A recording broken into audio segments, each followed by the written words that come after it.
I would like to invite to the stage Cliffy Wilson, who is a proud Kaurna, Narungga, Ngarrindjeri, Najuri and Arrernte man to deliver a welcome to country. Thank you.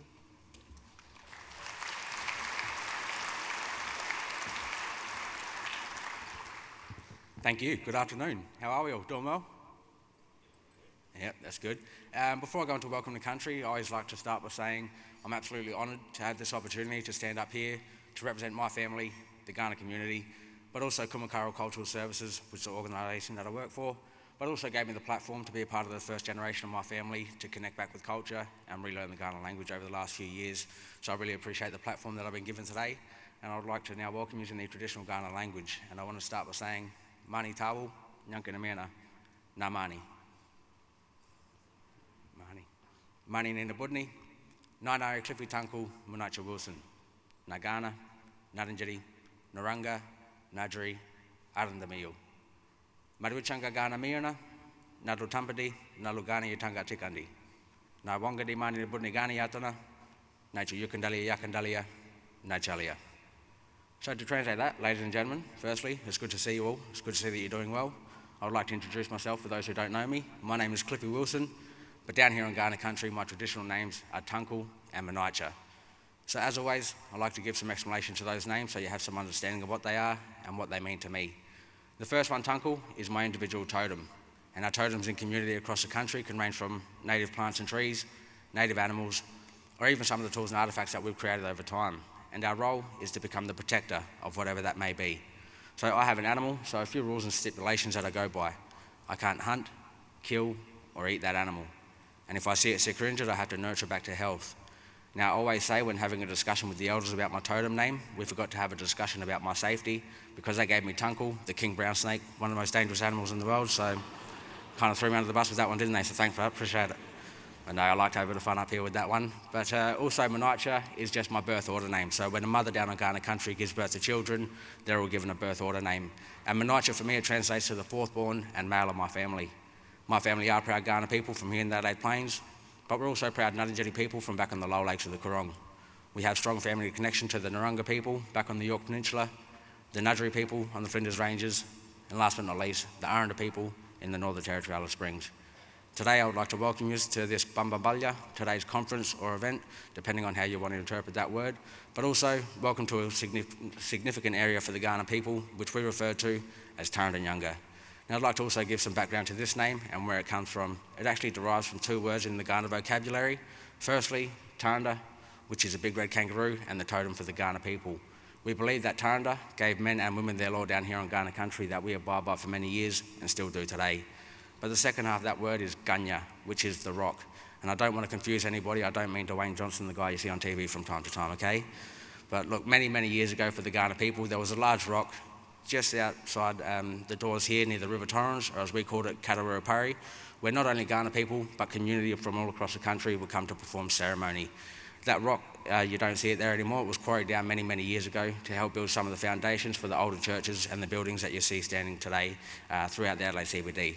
But when we combine those two words, it becomes Tarrandanyanga, which then translates to Big Red Kangaroo Rock, or we also refer to it as the dreaming place of the Big Red Kangaroo. But I'd also like to pay respects to elders past, present and emerging, and give a special thank you to those who paved the way for me to stand here to speak my traditional language and welcome you not only to Kaurna country, but to a place that many of us now refer to as Wadley, which translates to home for those who don't know.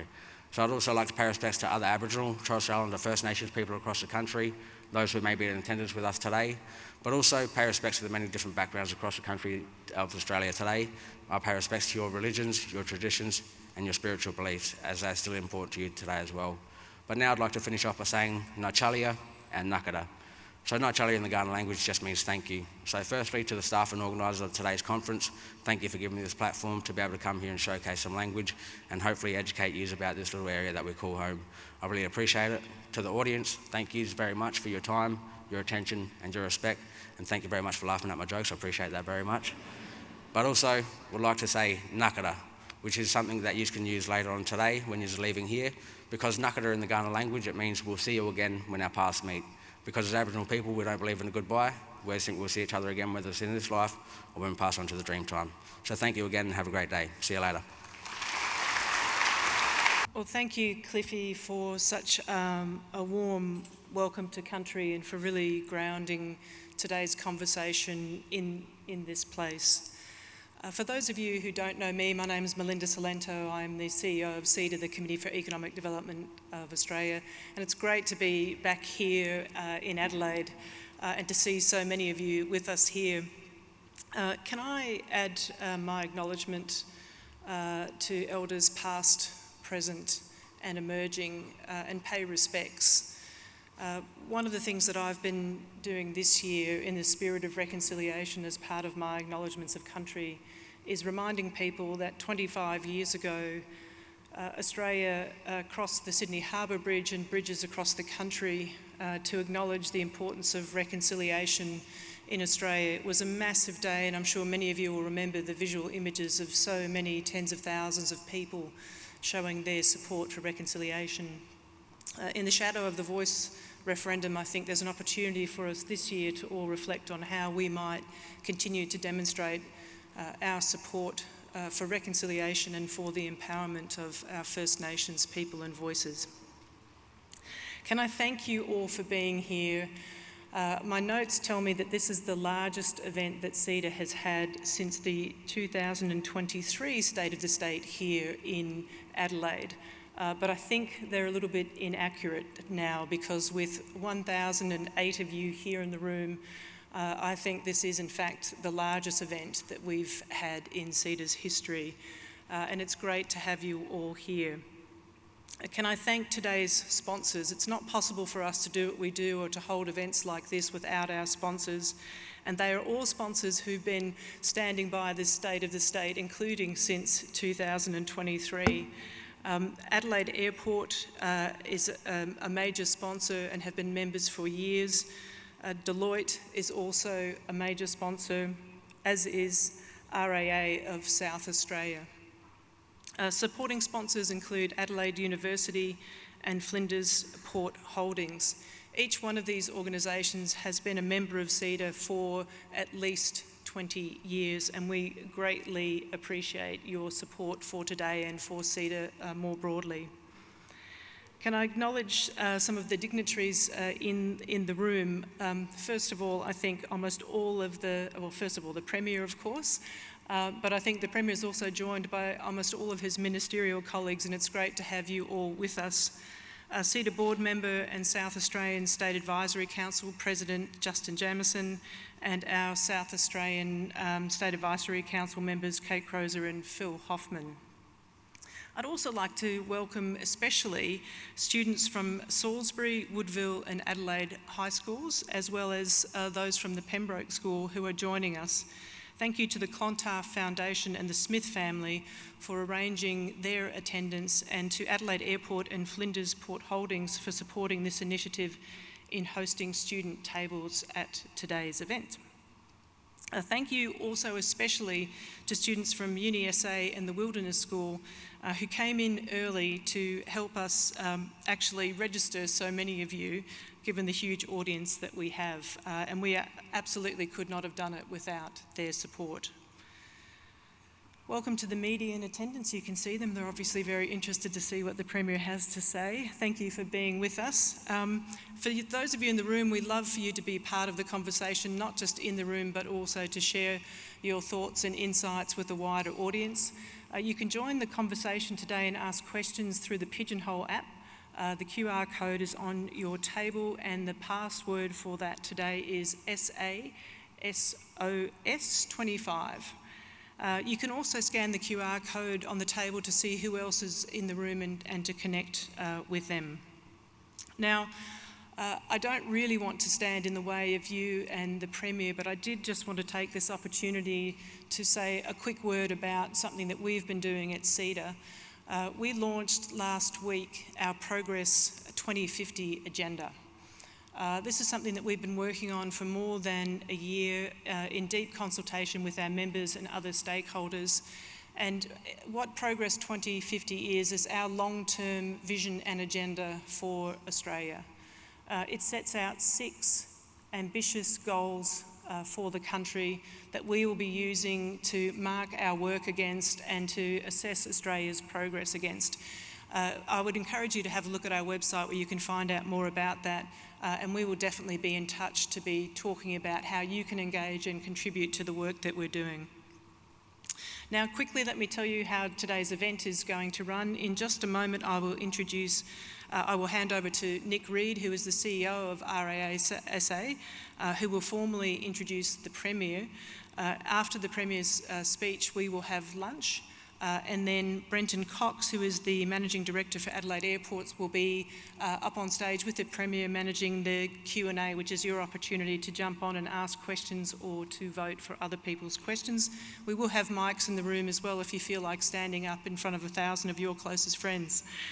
And then to round us off, we've got Henry Mentz, who's the Managing Partner SA from Deloitte, who will deliver the vote of thanks, and I will quickly jump up and farewell you all. So action-packed afternoon. And so now please let me invite to the stage Nick Reid. Thank you.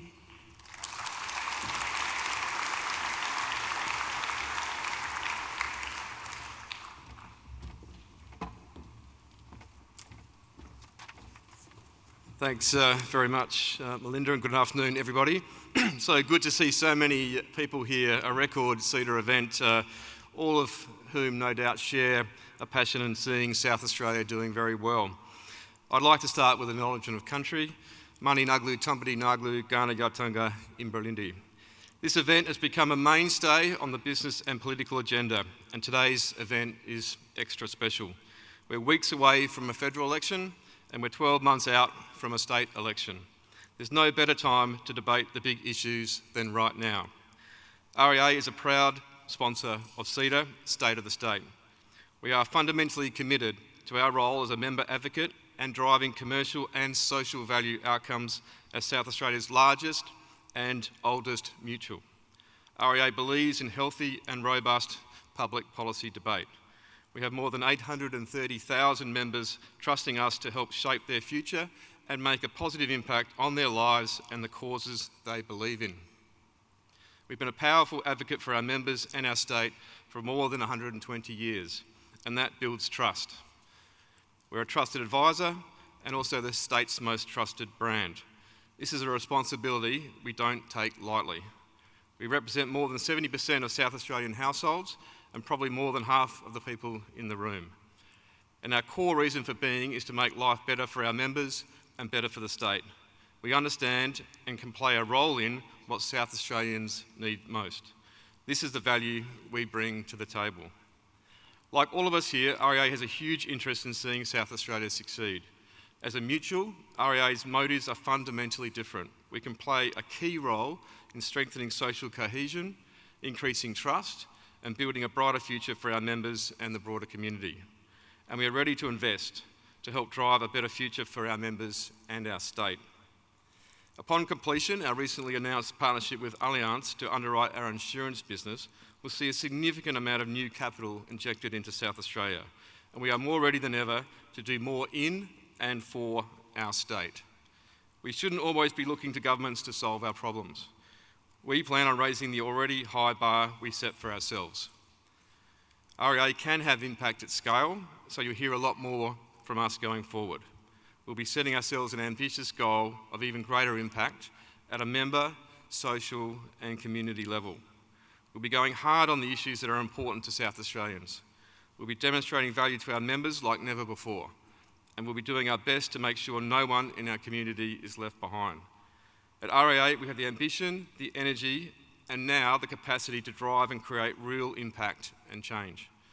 It's no secret we support an ambitious plan to grow South Australia's population. Together, we need to spur economic activity and build a thriving state. People need to live better and travel safer in an affordable, efficient, and sustainable way. We can have a growing population and a livable city if we plan for a high growth scenario and make sure we're building the roads and infrastructure we need at the same time. We haven't done a good job of this in the past. Our transport infrastructure, among other things, has not kept pace with housing growth. We've shared these insights and our proposed solutions as part of the Greater Adelaide Regional Plan consultation, and it was great to see these aligned to the Premier's infrastructure announcements over the weekend. I look forward to hearing more from the Premier today. A blueprint is one thing, but the rubber hits the road, so to speak, when we work together on real, tangible outcomes for South Australians. And while new roads and infrastructure are important, we also need to fix the roads we already have. South Australia currently has a $2 billion road maintenance backlog, and this needs to be a priority. Our roads are deteriorating faster than we can fill the bucket of money we have to fix them. And unfortunately, this is a direct correlation with road safety and accidents. Of course, cost of living relief is front and centre. At REA, we're working on a range of solutions to help the household budget, and I'm sure we're all keen to hear from the Premier on the government's plans. This is a great forum to tackle and debate these issues, and there's no one better to hear from today than the Premier. So ladies and gentlemen, please join me in welcoming the Honourable Peter Malinauskas, Premier of South Australia.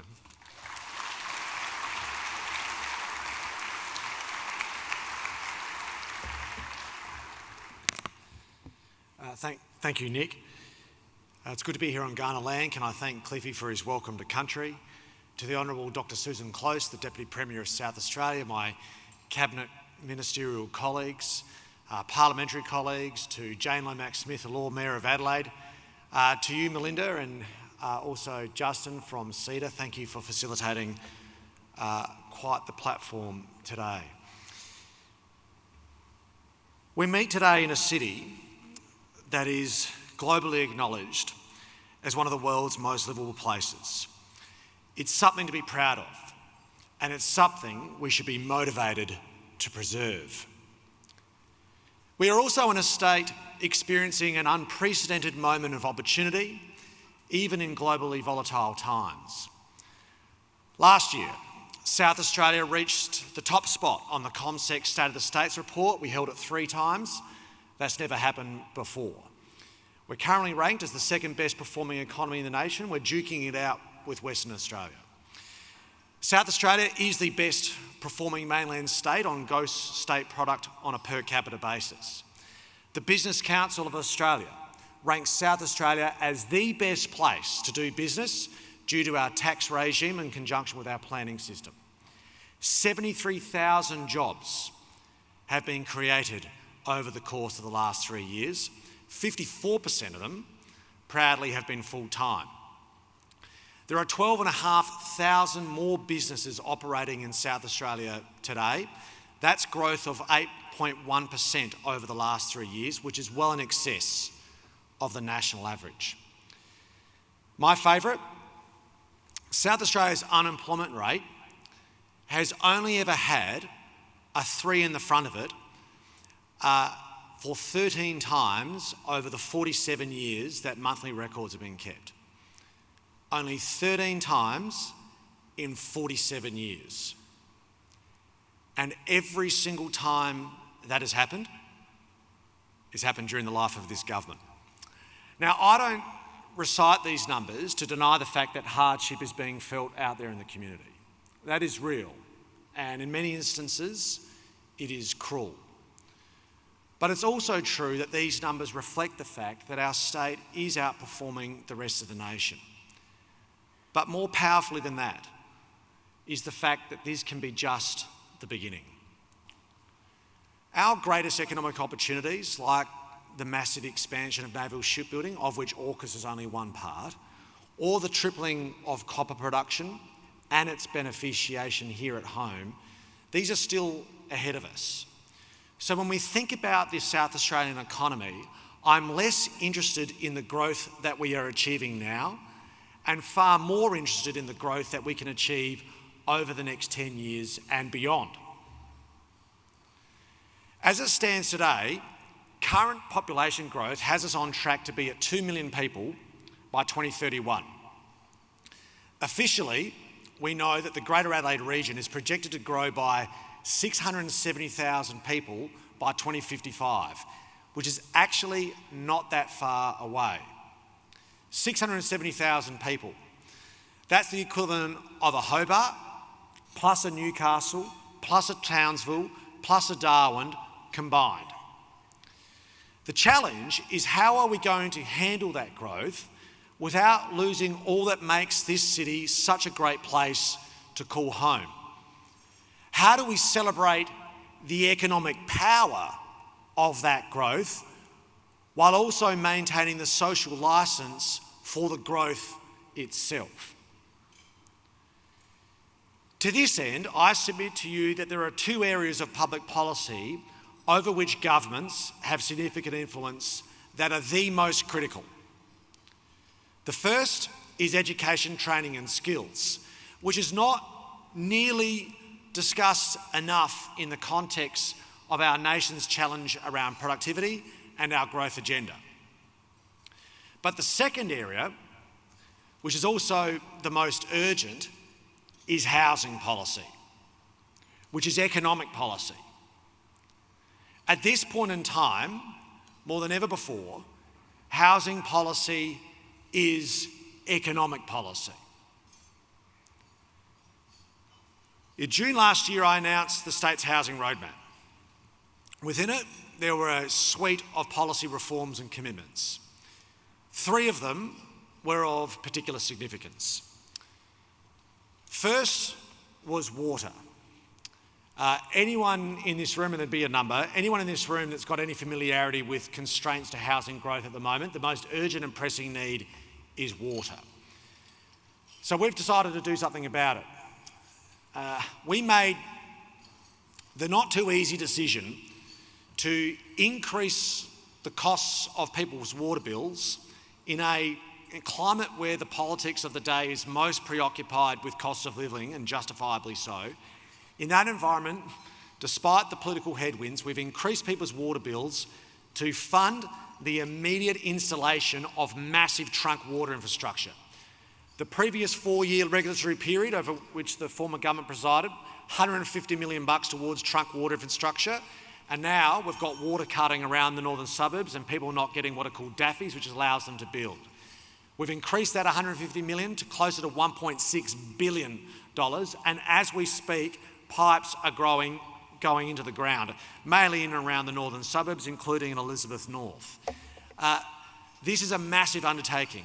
We are moving at an unprecedented speed and doing it in a way that is in conjunction with the private sector to get that water to where it is needed most as quickly as humanly possible in order to be able to unlock the growth around the state, but particularly in the north. The second big commitment was to fast-track approvals, code amendments, and decision-making more broadly. And to that end, the Business Council of Australia only a few weeks ago released their independent analysis. The BCA doesn't run around the country trying to do favours for Labor governments. Released number 1 in Australia is South Australia when it comes to our planning system and the reforms that we're introducing. And then not too long after that, the HIA released their national scorecard in terms of housing. They give everyone a score out of 10. We got 9 out of 10, which positioned us as number 1 in the country. The third commitment that was made, the third big commitment that was made out of the back of the housing roadmap was I announced in June last year that we would accelerate, which costs government money, a lot in terms of accelerating the Greater Adelaide Regional Plan, and I committed to announcing it in March. Well, today I honour that commitment and re-release the most comprehensive and integrated planning policy that we have seen in recent, or in living memory. It's a blueprint for our city and our state's growth. This is not a policy for the next election. It is a genuine effort of crafting a policy for the next generation. The Greater Adelaide Regional Plan, or terrible acronym, GARP, deals with questions of where the growth is going to happen, where people are going to live, where they're going to work, and how people will travel between the two. It contemplates the services that are required that are set to sustain this. It is a massive piece of work. It's a policy that has taken pains to learn from the mistakes of the past without inhibiting the growth into the future. There are 4 key elements to the Greater Adelaide Regional Plan that I seek to draw your attention to today. The first is the Environment and Food Protection Area, otherwise known as the Urban Growth Boundary. Back in 2015, so 10 years ago, the Weatherall government, and this piece of effort was under the stewardship of John Rao, it introduced legislation with bipartisan support into the parliament that was instituting an urban growth boundary.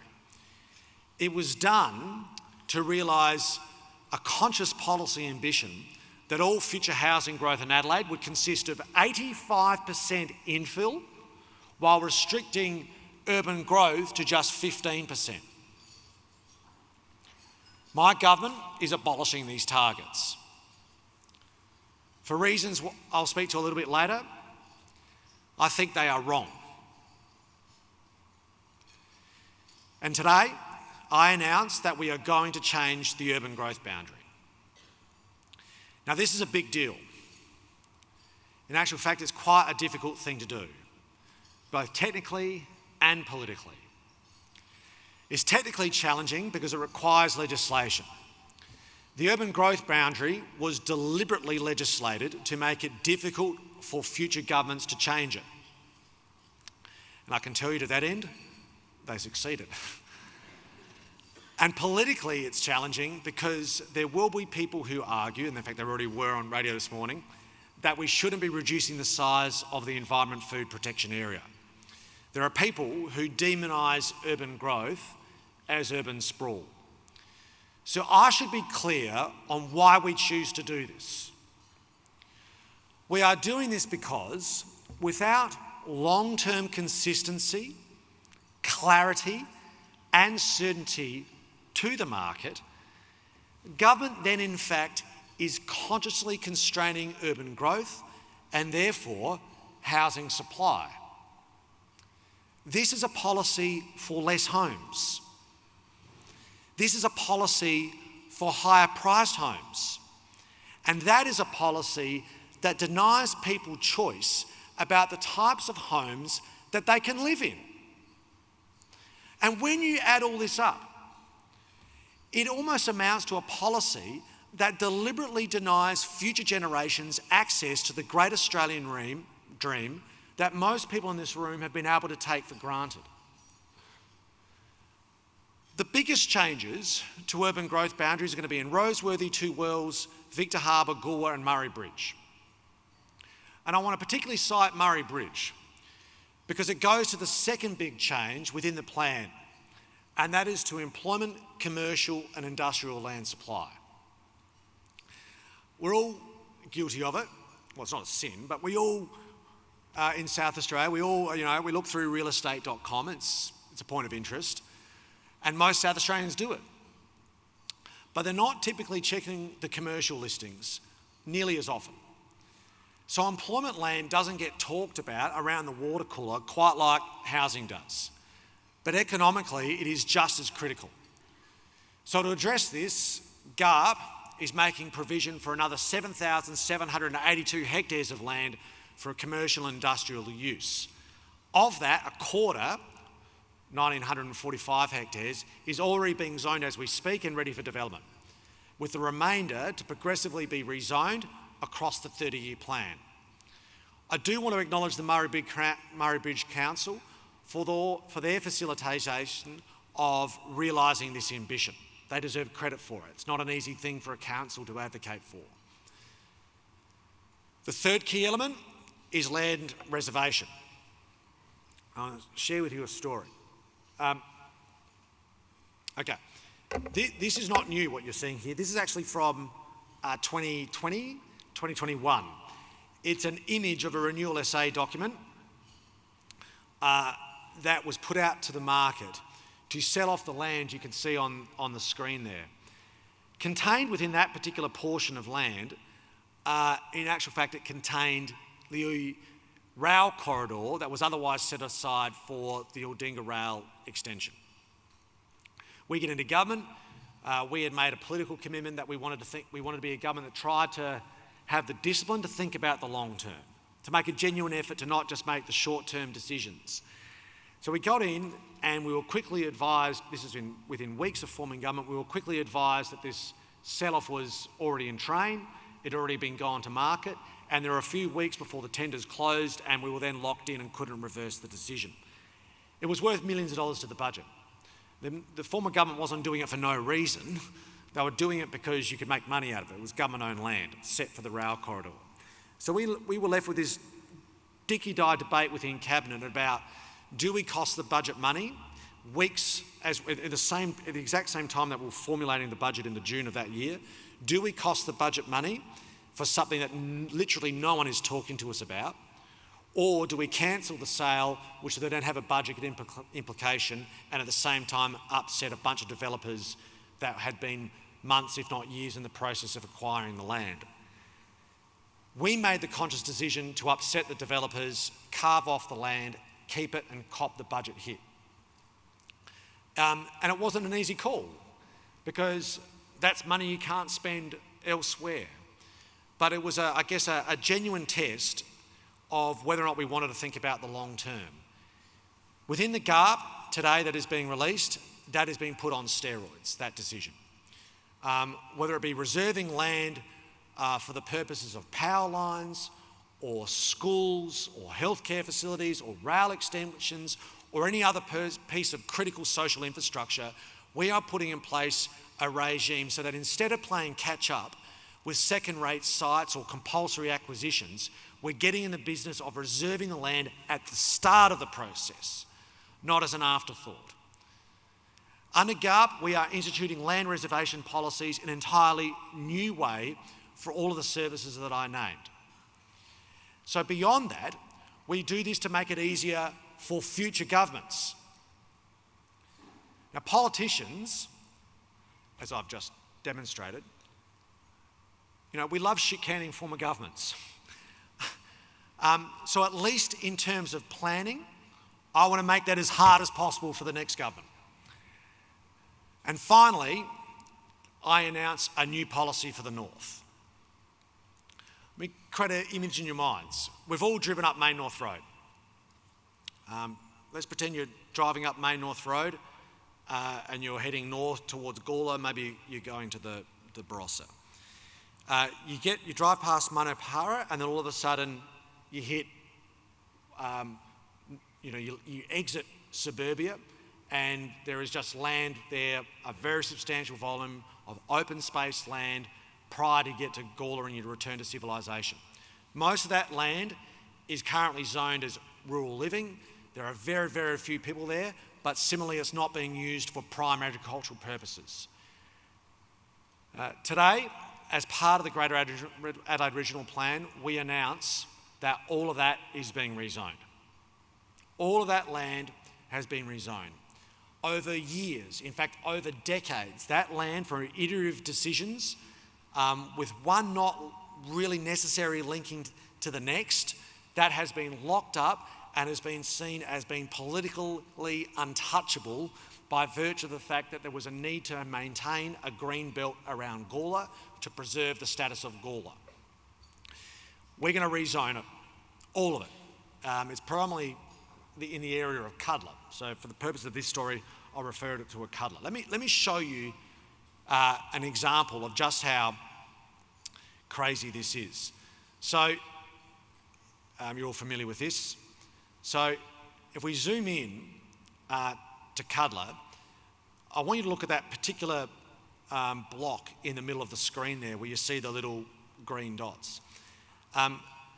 Back in somewhere around 2000, 2001, 2002, a decision was made that state government land, we would allow people to plant on it.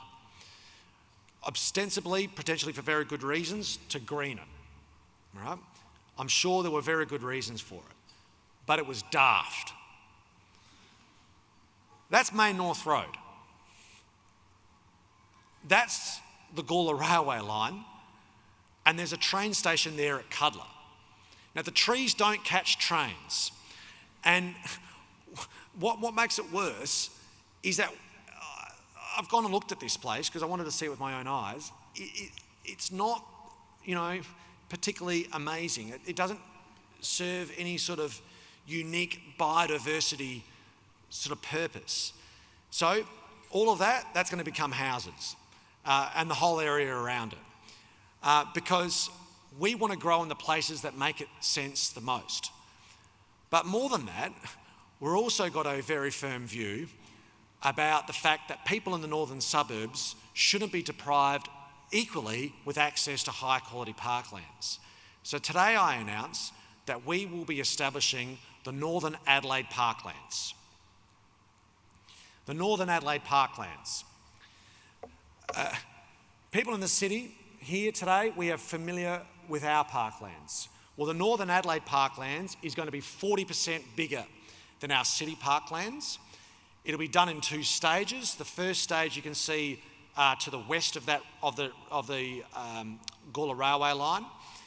That'll be up and running by 2030. The second stage gets developed between 2030 and 2040. It'll be established under a piece of legislation called the Northern Adelaide Parklands Trust Act. We are establishing a trust. The trust will be made up of people within government, predominantly state government, but also representatives from local council.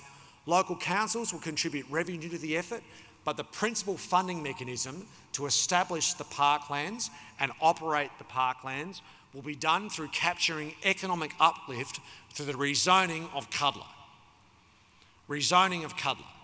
At the point of land division, we will capture a proportion of the value, and that'll be submitted into the trust, and the trust will run the Northern Adelaide Parklands. People in the northern suburbs deserve to live in and around the green area. So this week, in Parliament, we will bring this to life. I'll be introducing legislation in the Parliament to amend the urban growth boundary. Not long after that, we'll be introducing legislation to establish the Northern Adelaide Parklands Trust. And the reason is simple. My government wants to keep getting things done to improve the living standards of the people within our state. Which goes to why we're abolishing the 85% infill versus 15% greenfield policy. These targets are artificial. And to keep them would be for government to continue to deny people choices, options, aspirations. If people want to live in high density, high rise in our city, great. If people want to live in medium density next to cafes and bars and being able to be close to town, then Southwark is for you. But if you want to be able to live in suburbia, on a decent sized block, you should be able to do that too. And more than that, it is not reasonable for policy to deny working and middle class families an option beyond townhouses or gutter-to-gutter housing. This is not about imposing equity on the market. This is about ensuring equality of opportunity within it.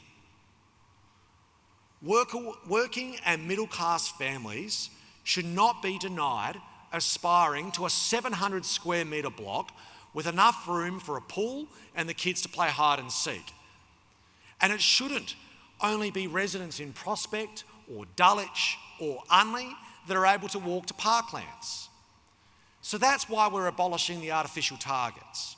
That's why we're moving the urban growth boundary. That's why we're establishing the Northern Adelaide Parklands.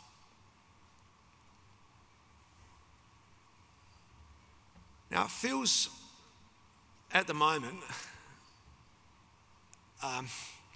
we wake up in the morning and we download the paper or turn on the news and see the events that have unfolded overnight.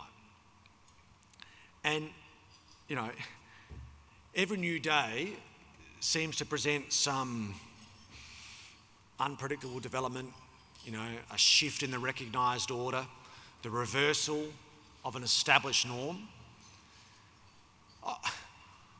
I've tried looking for consistency of logic, a governing philosophy, anything that resembles rhyme or reason. And I've concluded that really now that's an option exclusively for the most flexible of contortionists. So rather than trying to make sense of nonsense, it's better instead to accept that the world is in a moment of extraordinary change. So what does that mean for South Australians? Well, it means they're looking for a sense of certainty, but not complacency. They know change is coming. They just want someone to do something to protect them from the bad while embracing the good. Where they witness uncertainty elsewhere, they take comfort in action at home. If this government has an overarching philosophy, it is we choose to act.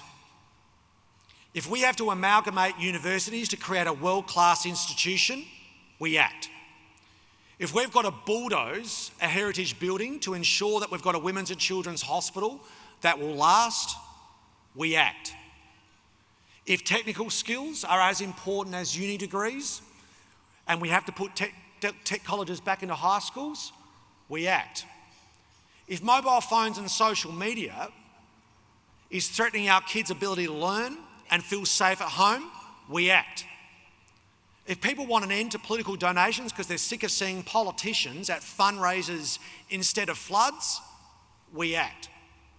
If someone is jeopardising Australian steelmaking in Whyalla, we act. And if we need to increase water bills to get big pipes in the ground to move water to bigger blocks near new parklands so that our kids might be able to own a home, we act. In this government, we choose to act, just as you do in your own businesses. Because in this moment in time, we know that if we don't seek to define the future, of course, it's only going to define us. I look forward to continuing to work with many of the people in this room to keep the momentum going, so that this state fulfills the potential that we all know has always been there. Thank you very much. So thank you so much, Premier, for your presentation earlier. I must admit, when the airport agreed to sponsor this event, we didn't realise it'd be so infrastructure heavy. So I know you didn't identify some of those road and other projects, but I think in Flinders Ports and Adelaide Ports, long-term super shareholders would be very keen to have a chat with you at some time, I'm sure, for some of those infrastructure investments. But there's the old saying, if you fail to plan, you're planning to fail. I think with the sort of long-term vision we've seen today, you're setting us up for success. There's lots of business people in this room, and population growth, planning for that and planning for infrastructure is music to their ears. And in fact, I think I heard Bruce Gitte from the Property Council singing earlier, because all those themes are definitely welcome. So you do have a room of people that probably would appreciate what you've said today, but we'll find out in a minute, because you get the opportunity to ask all those questions. Premier, I'll just word the room up with how that's going to work. Now, I think I can't see at the moment, but Melinda earlier mentioned that if you're looking to go digital, there is a QR code on your desk, and there's a particular password, there we go, that you can input. So because we only have a short period of time, I do urge you to utilise that. And if you particularly like a question, vote for it, and it will pop up on this little screen that we've got at the moment. But you can also go old school. So if anyone would like to ask some questions, I think try to encourage the great CEDA people around the room, and they'll get you a big hand that we can see. And if you do ask a question, just keep it snappy, no prolonged self-promotion, and because we don't have a great deal of time. But getting into it, and actually, Premier, I've got a post-it note here from before the technology warms up, and it's actually from the Adelaide High table over there, and it's about jobs, and that's a topic close to your heart. In all of that population growth that you spoke about over the coming decades, at the moment, that's not due to come from internal replenishment or even net interstate immigration at the moment. It's due to come from immigration, but we have a table there that's very keen to not just live in the best city in the world for lifestyle, but live in a city that can provide those jobs. So they want to help contribute to those population stats and their children as well. And their question is, which industries can young people expect South Australia to provide the most careers in going forward? I think the one, and young people would be right to be asking that question. What I say to young people, the best area to sort of invest your effort and energy into is anything that is STEM related. When we think about the labour workforce shortages that we've got here for the opportunities that are here now and the ones that we know are coming over the next 10 years, we've got shortage in almost every area of skill. But if you are anything that is engineering related, you're going to have more work than you know what to do with. We need more engineers. We need more software engineers. We need more mechanical engineers. We need chemical engineers, particularly around the mining effort. We need every type of engineer that you can possibly think of in around naval shipbuilding, what's happening in sort of high-end manufacturing, even what's happening in space requires engineers, but then also all that copper work that we know BHP is sort of full frontal on at the moment. And, to be frank, I spent a bit of time a month ago working out whether or not we're going to speak to that today or speak to you can't speak to everything, so we chose to focus on what we're doing around planning. But there's a whole other subject there that warrants a longer conversation around all the opportunity just out of what is occurring in copper. So I would say to young people, anything engineering related or STEM related really does set you up for a secure, well-paid job for a long time to come here at home. Now, it's not just exclusively those things, but if you ask me to single out a particular area of focus, it would be that. No, thanks, Prem. And you've also spoken in other forums about AUKUS and the skills build-up, and the question currently with the largest number of votes that's popping up here is one that might counter that somewhat, and it says, what do you see the impact of the Trump presidency on AUKUS? Should we be looking at other options for the security of our country, with the US being potentially an unreliable partner? Well, this is a question that every national government around the world is asking themselves at the moment. Unless you're a national government that doesn't believe in the rules-based order or liberal democracy, and your bedfellows would normally be North Korea or the Russian Federation. Now all of a sudden you're finding you've got a new mate. What I would say is a couple of things. Is it, and foreign policy is a bit out of my lane, but what I would say, the federal government necessarily, of course, has to continue to pursue bilateral relationships where we can and where it's in the nation's interests. And doing that in the Asia Pacific has never been more important. And we have seen that occurring recently at quite a speed. I think Penny does deserve a lot of credit for that. In respect to AUKUS, if you want to be fair on the Trump administration, you would say this. It's not as though he is doing much beyond what he said he was going to do, right? So, the whole world at the moment is recoiling at what is happening in respect to trade wars and tariffs, because it's such an affront to everything that we know that Reagan and Thatcher and Hawke Keating delivered in terms of prosperity over decades. So, we're recoiling at these news that we wake up to the trade wars, but it shouldn't become as a surprise. I mean, President Trump made it clear over a long period of time in the lead up to his election that if he gets elected, there's going to be one hell of a trade war and no one's going to be spared. He said it. So he's simply doing what he said he was going to do. So I'm not too sure why we're all so shocked by that.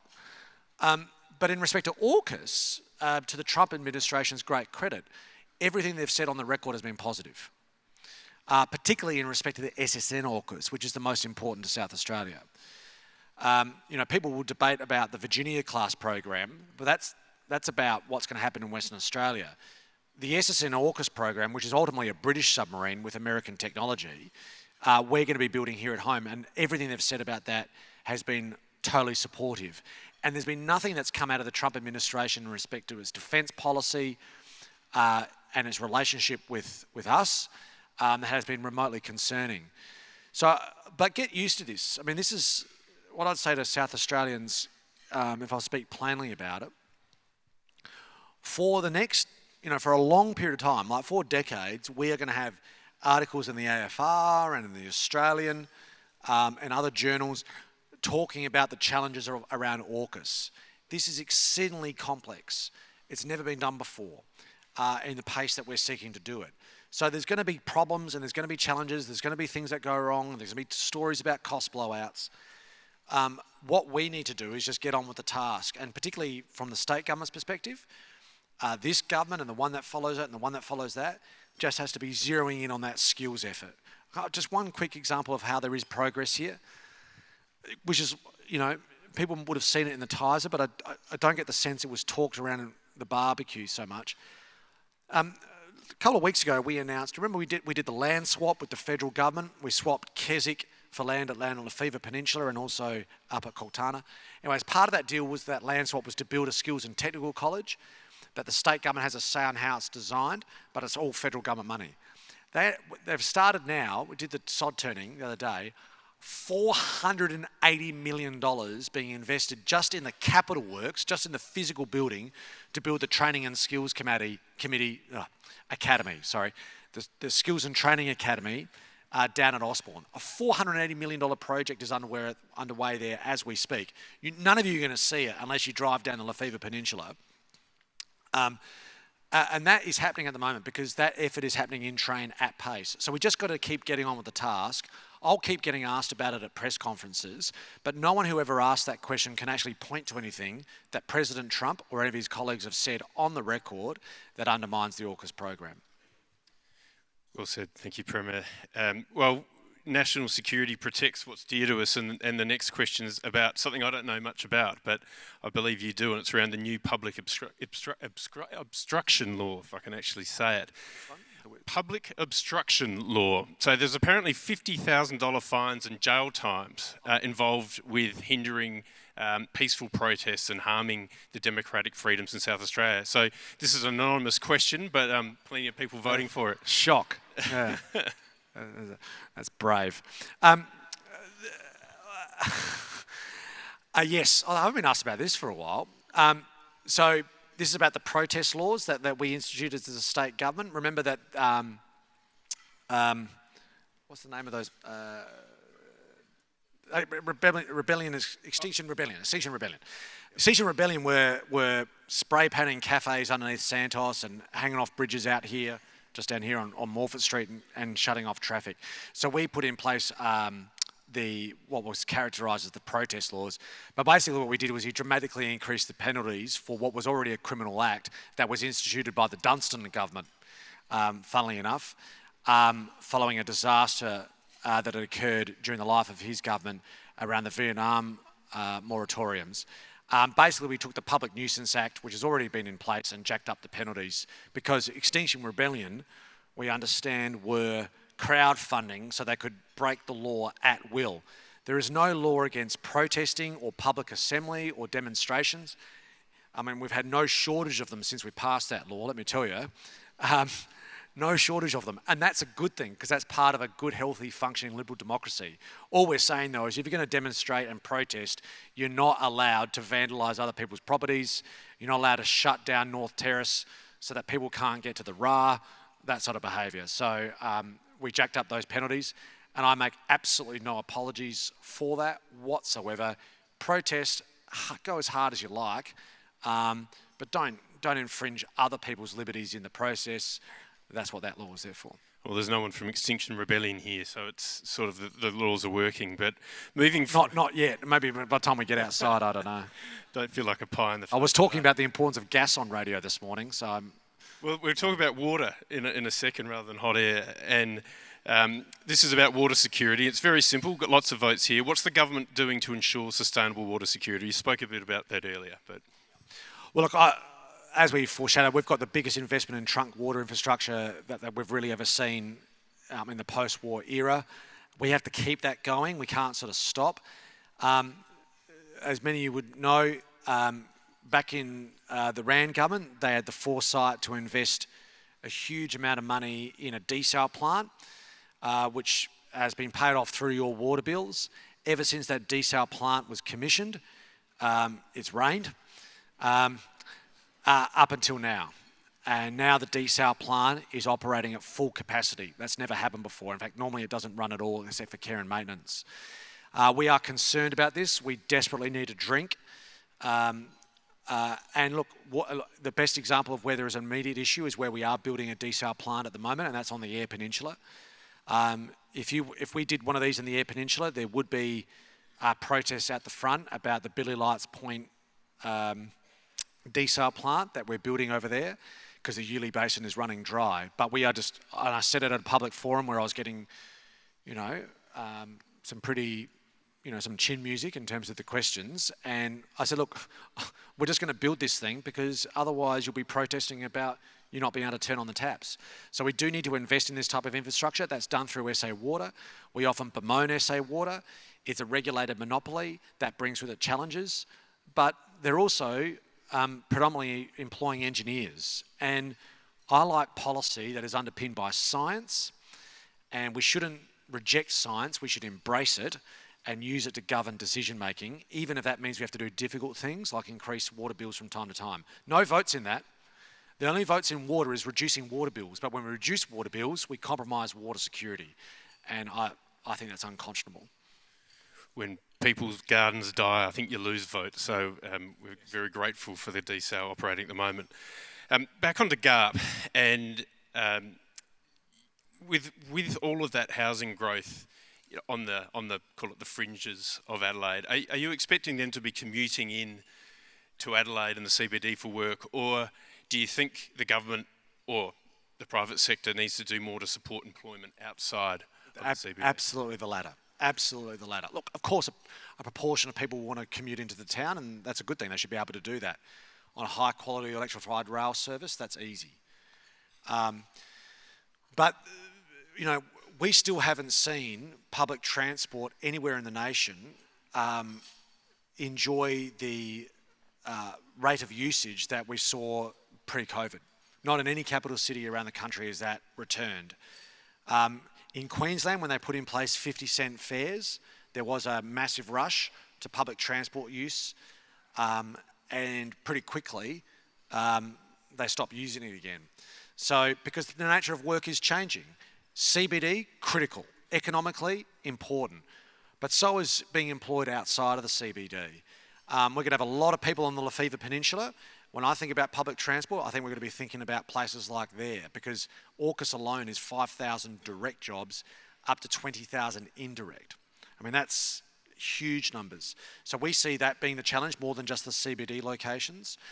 But to get back to the heart of your question, employment, industrial and commercial lands in places like Murray Bridge are really, really important, because that will be an economy of itself. That's where people will choose to work and live, which then completely negates the need to over-capitalise in infrastructure. It's about doing it thoughtfully, and that's been at the heart of the deliberations GARP has made around employment land. With all the people up there to build homes, they'll be able to go just down the road to back to their own homes as well, which makes it a lot easier, not the tradie towns of Victoria. Now, I haven't seen any hands up in the room, and there's a big hand there, but I don't see the CEDA hand. Here we go. I think we'll give it a crack from the floor there. Just if you could say your name and the organisation that you're from, and keep it snappy. You're trapped. Oh, sorry. Hi, my name's Pierce. I'm from the Quantar Foundation. I'm a Woodville High School student. With everything rapidly growing, technology has also rapidly grew over the past decade. How do you think AI will affect the political and economical landscape? Yeah, I don't know. I've read a lot about it. There's no shortage of predictions from commentators and thoughtful analysis going around the place. I don't know. It is certainly set to reshape us economically. I think that's an opportunity for South Australia, relatively speaking, because we're home to the Australian Institute of Machine Learning, which is the third or fourth highest ranked AI educational institution in the world. We've given it more funding as a government more recently, and they are doing amazing work. So that's an opportunity for us. But in terms of how it completely changes the nature of work, this thing is just the beginning. I mean, this is a technology that has not, it is so far away from maturity, it's impossible to comprehend. I think it does represent potentially one of the most, probably the biggest technological revolution that we've seen in the, post the Industrial Revolution. I think it does, if you believe some of the predictions and the forecasts, it could be that big of a game change. And how that plays out economically and politically, God only knows. I mean, look how much has changed politically this year, let alone over a 20-year time horizon. My view about how we confront that change, I don't think we should resist it in all its forms. I think there are things that we have to do to regulate, to make sure we protect people from some of the dangers of AI through its nefarious uses, both in the context of democracy or young people. I think we've got to put some boundaries around it, clearly. But apart from protecting from the bad, I do think we've got to embrace the good. I think we've got to think about the opportunity, because no one's putting this back in its box, right? This is happening and it is real. And anybody like yourself, mate, at school now, or even if you were in primary school, you're going to be using this. So I was really glad that when this issue came up about using AI in schools, it became a topical issue, because the best rhetoric to use politically around schools is, we're going to teach them to read and write. Well, of course we're going to do that, but we've also got to teach them how to use AI. And under the leadership of Boyer, and the Education Department, they've actually put a lot of effort into making sure that we can use AI in schools, but not in a way that discounts the necessity for someone to learn how to count and read. So we've got to run towards it. We've got to embrace it. It seems like an obvious thing to say, but I actually think it's important, because I think there is a movement out there to say, well, let's put the shutters up here, which is just not practical. You'd be a brave person, I think, to try and understand what it means for the political economy. So what I would say to that is the best thing we can do is give people a sense of confidence that we're investing in their kids' skills so they can participate in this new world, whatever it may look like in 20 years from now. Thanks, Premier. We do have one more from the floor, and there's a pocket of interest over here. I'm not seeing any of the big hands. Oh, the Adelaide High, you miss out. I saw you teaching civics earlier, so you've done your civic duty already, but yeah, the question over here, thank you. Mark Harrington from BDO. Can you tell us what you can share with us about copper, Premier? About what? Copper. You alluded to it earlier.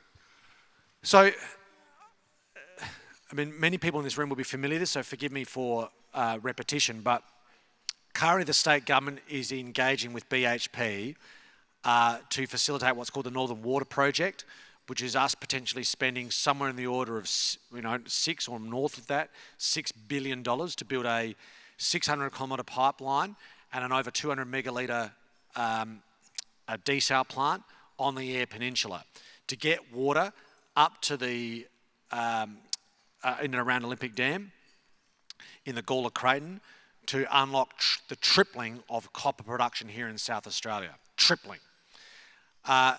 South Australia is home to 69% of the nation's economic copper resources.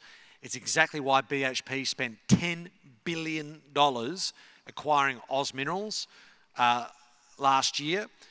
Oz Mineral, the biggest corporate acquisition we've seen in Australia in living memory, that's all about copper in South Australia.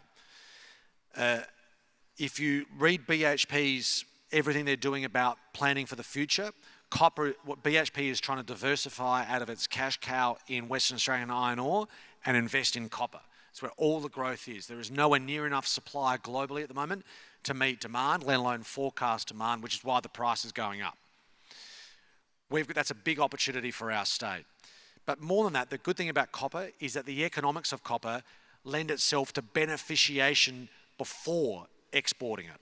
It's very different to the economics of iron ore. You beneficiate it before you export it, which means more productive demand on skilled labour domestically here in South Australia if we get our cards right. But let me be honest with you, and I've said this before, building a 600-kilometre pipeline to move desal water that no one's going to drink and spend $6 or more billion on that, that's a difficult political sell. Right? Because people ask about water security. They're not thinking about it in the context of tripling copper production. But this is about generating new wealth for the state. New wealth for the state. And I am willing to prosecute that case provided it stacks up economically for government, i.e. people. I'm not going to just build it to do BHP a favour. So we're going through that work at the moment. It's a $200 million feasibility study that is already underway, half of which is being paid for by government, the rest by private sector, including principally BHP. And we've got to be at final investment decision by the middle of next year for both BHP and us. FID by the middle of next year. Big deal, big deal. But if it stacks up and if it works, we're going to go for it. Because what it does for royalties for the state government, let alone employment, let alone improving economic complexity, is tick, tick, tick, tick. But it's expensive. So this will be a part of the policy package that we take to the election. It's really important for generating new wealth and income for the state, which is even more important if you read the GARP and you look what's happening with the ageing of population. We need new wealth generation that's going to fund all of us not working anymore. So this is important and it's long term, but that's the project in a nutshell. Thanks, Premier. Sorry, Adelaide High, and also I know Andrew Bills there had a high rating question, but we've got some room diversity right at the back corner from the last one from the floor. Premier Stephen Young from Tasmania. You've now been in control of the Whyalla Steelworks for a number of weeks. I wonder if you'd share with us your vision for the Whyalla Steelworks. Will it become in due course, modern, viable part of South Australia's infrastructure? Yes, it has to be. It has to be, not so much for the sake of South Australia, but frankly for the sake of the country.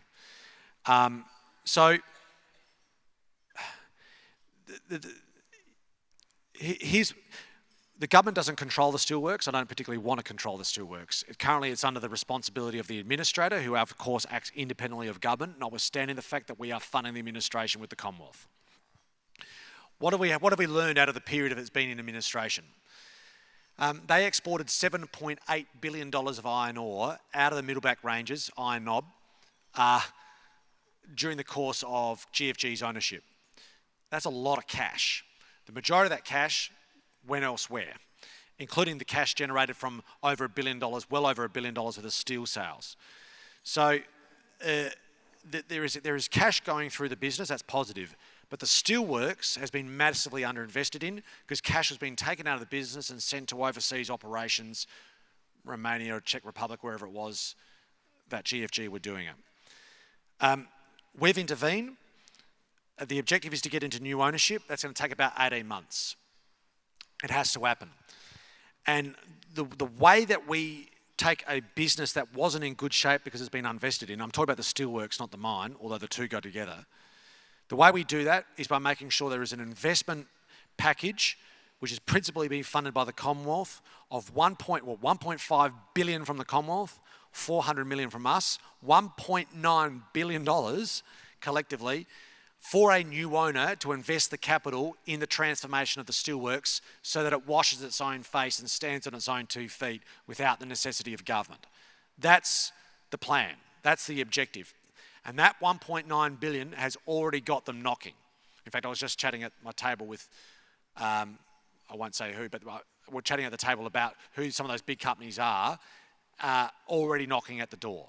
So there is interest, but the reason why, I would have liked to have done all this earlier, but I had to have we as a government had to have everything lined up, including that federal government money, because there's no point in sending the place into administration if there isn't a serious plan to get it out of administration. Right? It just doesn't make sense. And I don't want the state government to be running a steelworks. We need it for the country, which is why the Commonwealth has put that money on the table with us to get it into an economically sustainable position with the mine, with a serious operator, not just an operator, but a serious operator. So this is a long-term asset that can produce, again, new wealth for the state in the long term.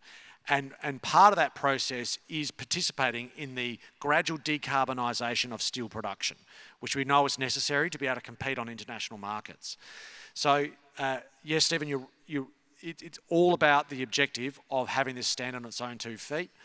And the plan speaks to that, and the early interest we've had from new owners gives us a degree of confidence that in around about 18 months' time, we'll be in that position. Premier, we're wrapping it up now, so just bring it home, and this is a bit more short term, but gather rounds next month in Leicester. This is an airport You're going to lock question. it in? This is an airport yeah, this question. is my question. Very short term. We're going to, look, there's a bit of work to be done. It's obviously in a few weeks' time. I was really looking forward to gather round, and then we just had the weekend, and I'm bit more nervous about Port Hawthorn today than I was a few days ago. We do want to lock it in for the long term.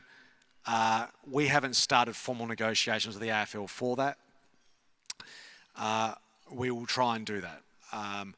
We've still got next year locked in, so we don't feel stress about it. But we're trying to lock these sorts of things away as quickly as we can, so it gives the market certainty to invest. In fact, I'm pretty excited about I'll give you a bit of a teaser. My media team will be grumpy at me, but later in the week we've got a big new hotel that's coming to town.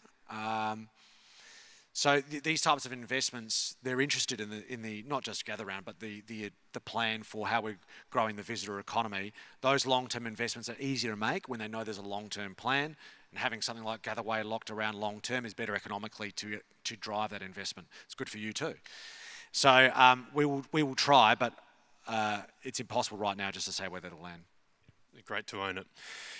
Last one, this is from CEDA, Premier, and they've just launched this week their CEDA's Progress 2050, and you've spoken about some very long-term plans today, and just honing in on one thing. If there's one thing, you're at the peak of your political powers, you've got political capital to burn more than any leader in this country.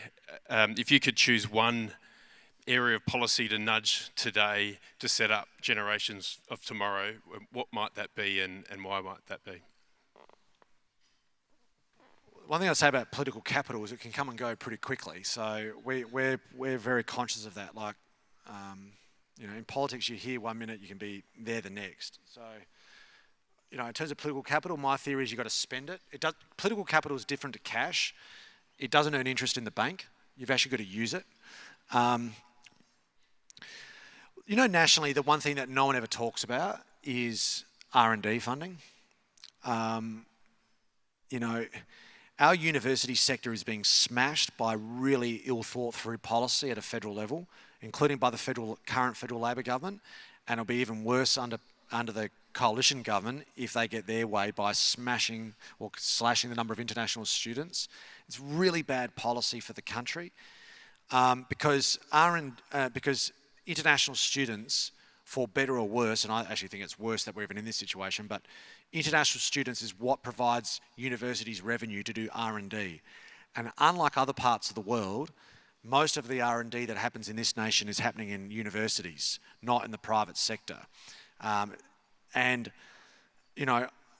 a country, we bat well below our average in terms of percentage of GDP on R&D. I think we're around about 1.6, 1.7%.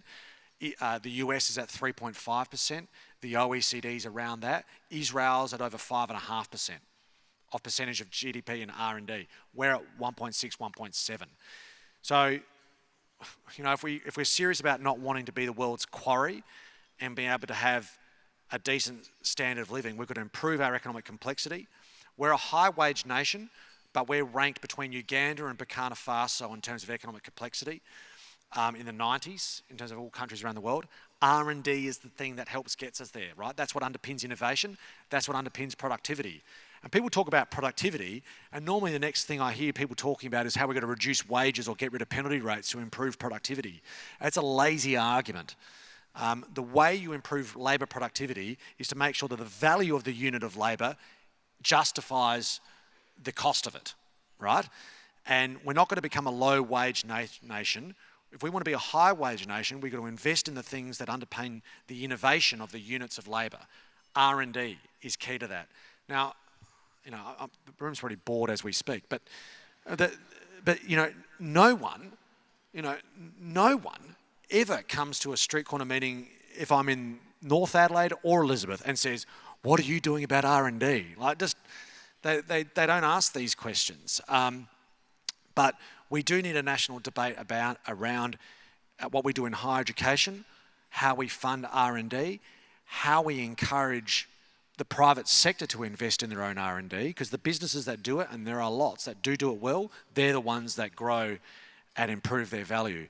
So incentivising as many private sector operators to do that themselves, I think is the sort of debate we need to have more than anything else that I would love to see happen. But there's no votes in it. Fantastic, Premier. Our Sates and So fans, thank you. Now, Henry Menz has been patiently waiting to help close us out. Thank you. Thank you, Brendan. Good afternoon, ladies and gentlemen. I think I'm now at the right spot here. My only job today is to do the vote of thanks, but before I do that, I can't betray the fact that I'm an accountant.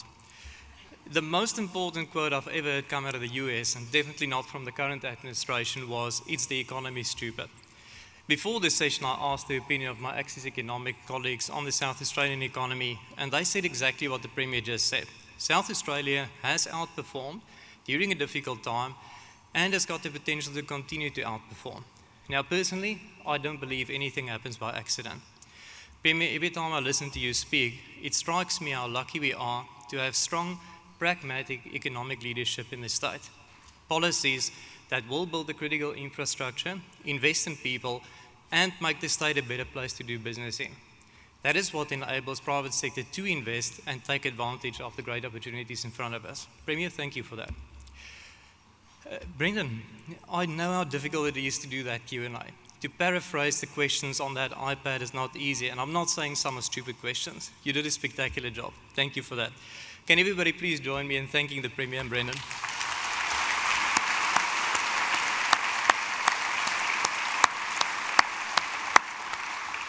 Finally, just allow me to say thank you to Melinda and the CEDA team. Events like this is why we're members of CEDA, and events like this bring real value. And Justin, I have to say thank you to you as well. I'll do that. Thank you as a competitor. Look, this is the value of CEDA, and bringing that debate to South Australia is critical. It's no accident this is your biggest event. It's because we're the best performing economy. With that, I'll hand over to Melinda. Thank you so much.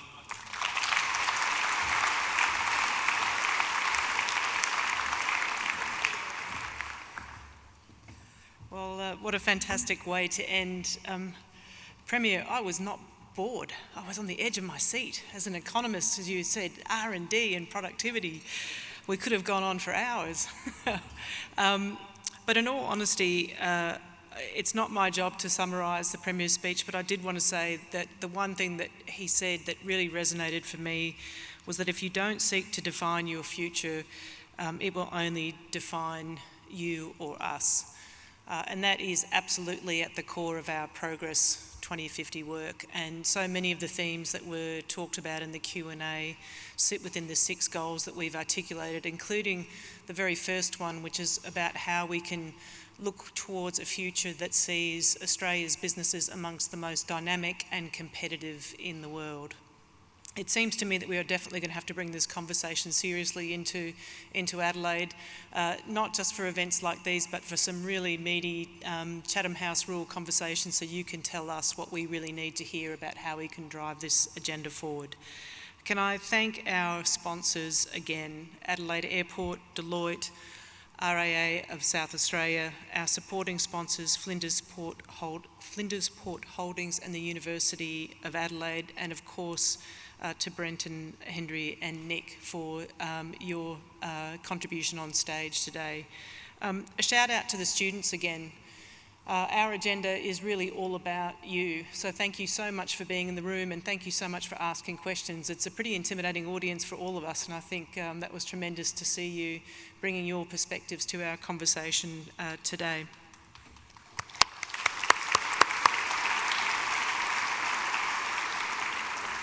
We'd love to have you engaged in our work, so please make sure you jump on our website or reach out to us if there's anything that we can do with your schools as well. We've got a couple of events that I think are worth just calling out, not least because of some of the conversations we've had today. On the 31st of March, we've got a Global Matters conversation with the Secretary-General of the International Chamber of Commerce, John Denton.